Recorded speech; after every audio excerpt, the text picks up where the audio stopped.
لہذا ایک شیعہ کے اوپر یہ لازمی ہو جاتا ہے کہ جیسے وہ قرآن کی تلاوت کرتا ہے، جیسے وہ نہج بلاغہ کو ترجیح دیتا ہے، ویسے وہ ان دعاؤں کی کتابوں کو بھی ترجیح دے اور رسالہ حقوق کو پڑھے۔ ان رسالہ حقوق میں اللہ نے پہلا حق جو بیان کیا ہے وہ ماں اور باپ کا حق ہے۔ کیا ہے ماں اور باپ کا حق؟ فرمایا کہ یہ جان لو کہ باپ کے متعلق بس یہی کہہ دینا کافی ہے کہ وہ تمہاری اصل ہے۔ کاش متوجہ ہوں، وہ تمہاری اصل ہے، وہ واسطہ ہے تمہارے اور تمہارے پروردگار کے درمیان۔ توجہ ہوں آپ، یہ والدین، یہ ماں اور باپ، یہ واسطہ ہے تمہارے اور تمہارے پروردگار کے درمیان۔ میں پھر جملہ دوہرا دوں، یہ والدین واسطہ ہیں تمہارے اور تمہارے پروردگار کے درمیان۔ اے واسطے کی مخالفت کرنے والوں، اے وسیلوں کو بدعت کہنے والوں، پہلے یہ کلیم کرو کہ تمہارا کوئی باپ نہیں ہے، پھر واسطے کے منکر ہو جانا۔ صلوات بھیجے بر محمد والا۔ یہ واسطہ ہے تمہارے اور تمہارے پروردگار کے درمیان، اور جب ان کو باپ اور ماں بنا دیا، واسطہ بنایا، تو پھر ان کا حق یہ بتایا وَلَا تَكَلَّمَهُمَا اُفٍّ، پھر تم کبھی ان کے سامنے اب اوف بھی نہیں کہہ سکتے۔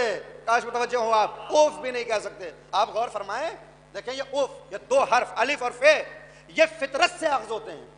آپ ٹھوکر کھا کے گریں گے، غلطی کسی کی بھی ہو، زبان سے اوف نکل جائے گا۔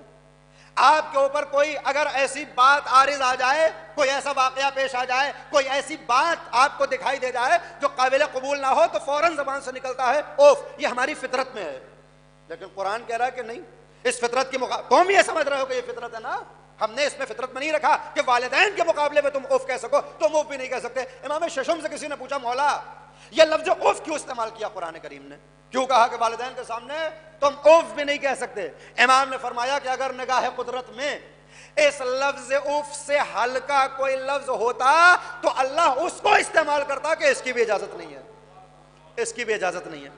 سوال یہ پیدا ہوتا ہے کہ خدا بند عالم آخر کیوں چاہتا ہے کہ ہم اپنے والدین کے سامنے اوف بھی نہ کریں؟